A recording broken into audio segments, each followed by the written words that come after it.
Go. We had a little interruption, so we're picking back up. But when you get into this hills and valleys, put your needle down and gently turn, lift up your presser foot a little bit, and gently turn so that your presser foot, that center line, is lined up with your drawn line.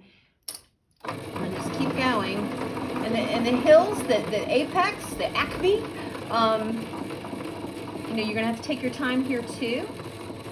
If you go a little bit slower and just keep pivoting, so that my little marking where my needle is just stays on the line. And there's another. I got a pretty significant turn here to go back, so I'm going to do this.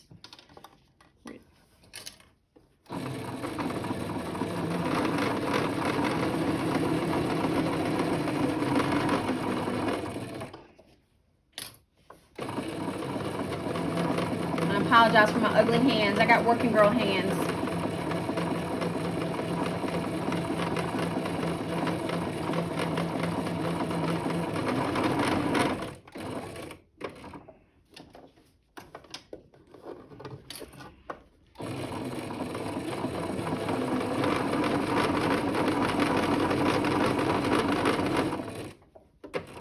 Again, to reach that hill a little bit, so I'm going to wind around. If you find yourself not being able to turn into that curve, then just lift your presser foot and move your fabric a little bit with your needle down. I'm coming to my mark. That was my end mark, right? So I'm going to backstitch. All right, we're going to take it out. Cut my threads. Clean yourself up as you go. You don't have so much to do. Not bad, guys. All right, so I use pinking shears. It gives you, the reason they're used is to keep fraying down, but it also is to help in curves to give it ease. If this fabric is really tight out here in this curve, and when you go to turn it out, it just doesn't look smooth and even. So you want these kind of hills and valleys. It gives it a natural stretch to open up. And so I got these great pinking shears. So that's what I'm using now. So I'm just gonna go in and I'm gonna cut. I'm not going to get, don't cut your threads, don't cut your sewing line. About 1/4 inch is what you're going to leave. And can you see how close I am? You don't want to cut your threads, so make sure the tops of those hills on that zigzag. And we're just coming around the curve here. And so you can see there's a little more waste with the PUL, but it gives you, it's just so much easier. I'm sorry, but you do what you feel best, what feels best for you. This works for me because I know I can churn these bad boys out. So I am taking the hit on the little bit of waste. That makes sense. So they need a lot. I think the doctor's goal is a good couple of thousand to take with her. So I think we can knock this out in no time. Did you notice what I did right here where that opening is? I left the seam allowance alone because I want some play. I want to be able to have something to hold on to tuck down in here when I turn it inside out. So you might want to consider that. If you don't have pinking shears, no big whoop. No big whoop. What you will do is go in with a regular pair of scissors like this. Excuse me, I'm trying to fix this. And where these big, hills and valleys meet, snip in and make sure you don't get any closer than about 2 threads away from your sewing, and snip these corners right in here, the inside corner. And also in this gentle curve up here, you want to do the same thing, a couple of snips, maybe 4 along that line to give it a little bit of ease. That's what we call. So now we're going to birth the baby. Lots of bulk and a small opening. So I start close in and just tuck and pull, and little by little you can do it. This is when you use your grandbabies, your granddaughters. Come and get them to help you. Your daughters, your mama. You got your wings.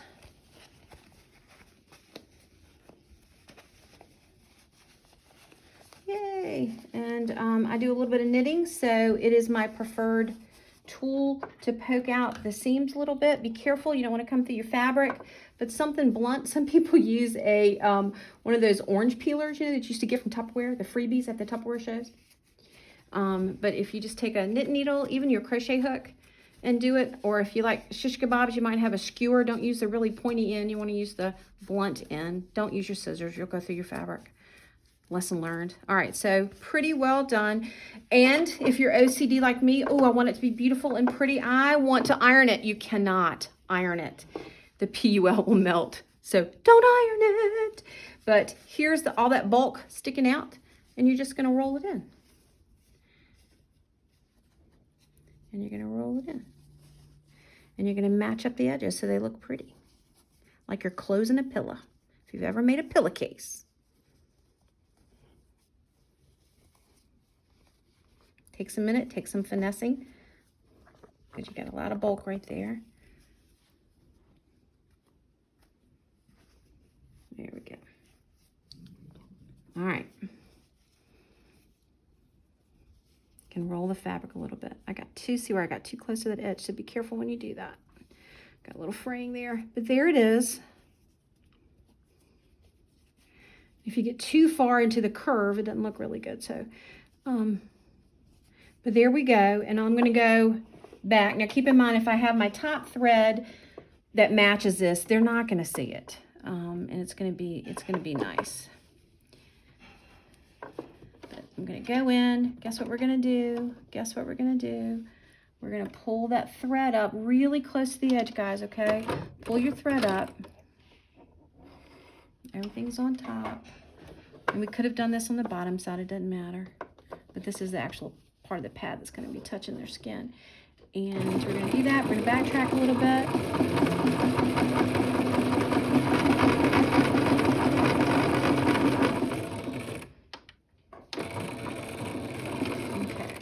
So think about if this was, you know, matching the fabric, it would look a lot better. But this is for demo purposes again.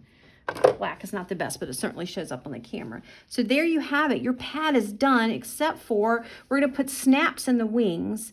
I won't go over that on here, but I did find a beautiful, wonderful set on Amazon for like $20, and these will make hundreds of pads. I think there's like 700 sets in here, and they're the size that most people use. I think it's a number 20 snap, multiple colors, so you can get it to match all your fabrics. It has all the tools you need. There's the pliers for it. It even came with some of those wonderful Wonder Clips, which is great. So, and it has multiple sizes, so it's not just these, the tips. You can order other snaps for other projects. This is a win-win for me because I do a lot of home dec and crafting, so I'm loving that I'm going to have this.